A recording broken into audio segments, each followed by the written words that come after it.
Wow, I can't believe the unproduced Kingdom Hearts animated pilot has been released after 19 years. But I noticed some executive producer named Seth Kearsley produced it in 2003, but when Disney didn't pick up the series, it looked like an unfinished animatic that never came to be. As I noticed that it's only 11 minutes, it looks a bit private. But I know it's very interesting that I'm going to do a retrospective of celebrating the 20th anniversary of Kingdom Hearts. But I know this month has nothing to do with Remembrance Day or Thanksgiving Day. So I might save my reviews on both Sly Cooper and Ratchet & Clank later for the 20th anniversaries of these two video games. Speaking of that, we need to dive down into the heart of Kingdom Hearts itself. As I know I'm late to the party, that I'm only doing these two reviews for later. Now, the plot and backstory is very simple. Long ago, back around 1996, the idea of Kingdom Hearts was originally conceived by Tetsuya Nomura and Seiji Hashimoto. In this idea, they come up with the idea of what Kingdom Hearts began in 1986, back when the Nintendo 64 came out with the release of Super Mario 64. As the people who lived in Japan enjoyed it, they had an idea of looking into the then upcoming Animal Kingdom, which was originally going to be called Beastly Kingdom at one point during its development from a year earlier, or I know it's just that its development originally began around like 1991 when Michael Eisner had plans to produce the concept of what Animal Kingdom was supposed to be like as Beastly Kingdom. Even though the creators took inspiration from Beastly Kingdom, which evolved around magical creatures in a magical world where nothing is man-made. Although, it's kind of very interesting. As in, what I learned about the creator discovering the true reason is that ever since Beastly Kingdom got scrapped because of the failure of Disneyland Paris, Tetsuya cited Beastly Kingdom for inspiration of Kingdom Hearts. While he was looking into the development of Animal Kingdom, he had an idea of pitching Kingdom Hearts to Nintendo at one point. You know, Nintendo back then had plans to acquire Disney because Disney was intended to acquire the Nintendo license, and Kingdom Hearts was supposed to be on the Nintendo GameCube at one point. Well, for Microsoft, it would have been on the original Xbox or Sega Dreamcast from its then really upcoming Dreamcast at the time of its release. However, what caused the tragic problem, what Disney solved its problem, is that they probably learned a lesson of what Kingdom Hearts would look like if it was almost supposed to come out in 2001. But sadly, after the 9/11 attacks happened, the problem is that the biggest elephant in the room is that it was supposed to have been released in 2001 for just in time for the Nintendo GameCube and original Xbox, but got shuffled to 2002.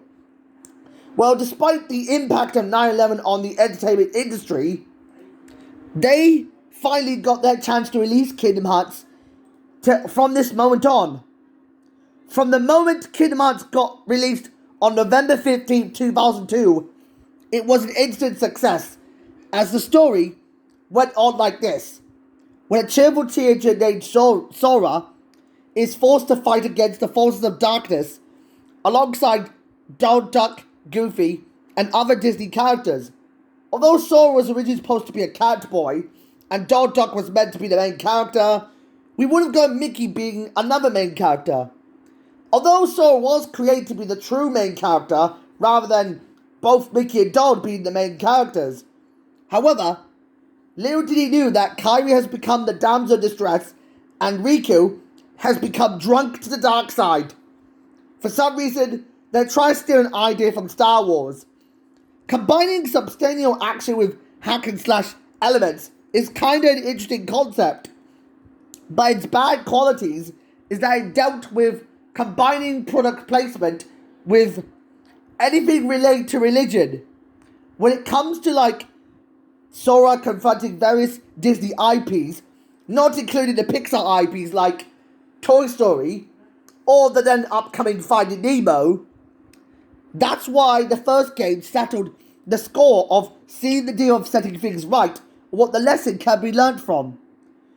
When they wanted to leave Destiny Islands behind to explore new worlds, the planned voyage would backfire, resulting in... Stop it! Scram!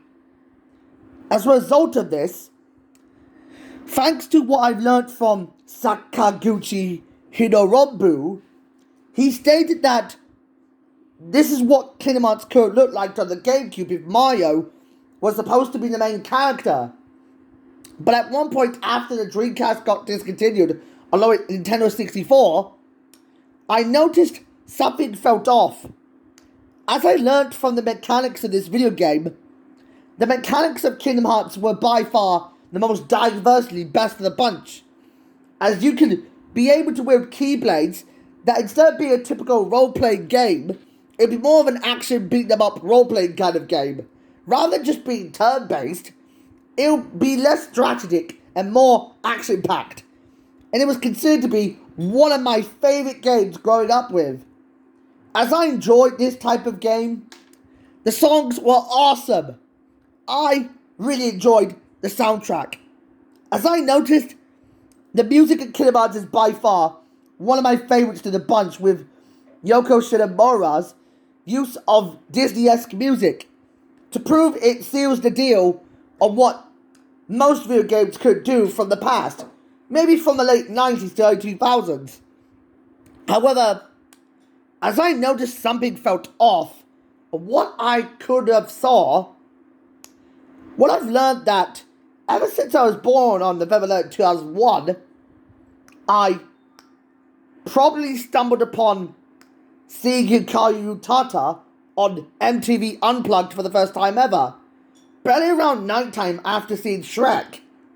As I noticed I finally got addicted to her songs, it means, why did Kingdom Hearts help me influence my views on Disney?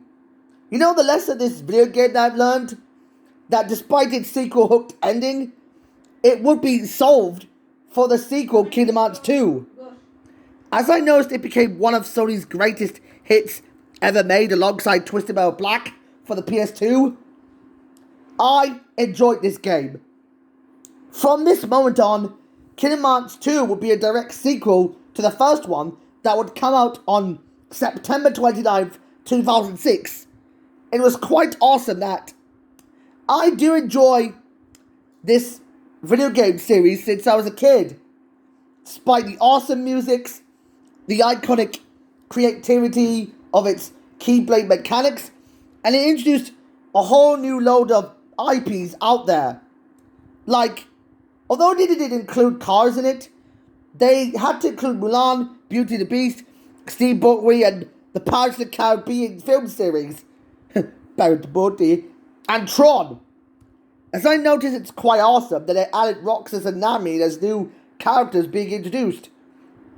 From this moment on, I enjoyed the way I see this game, and they added so much IPs to be involved. Not to mention that Soul was in Super Smash Bros. Ultimate.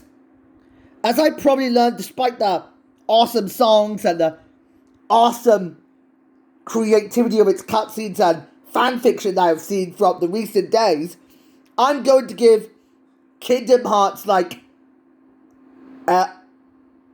you know I'm going to say the magic words? I'm going to give this video game an 8.5 out of 10. As I know this is one of my favourites to the bunch. Yeah, I know I love this game. You could respect my opinion on what most people didn't listen to my girlfriend singing. I have too many girlfriends out there. So, I have to eat my potato chips right now. So, bye-bye.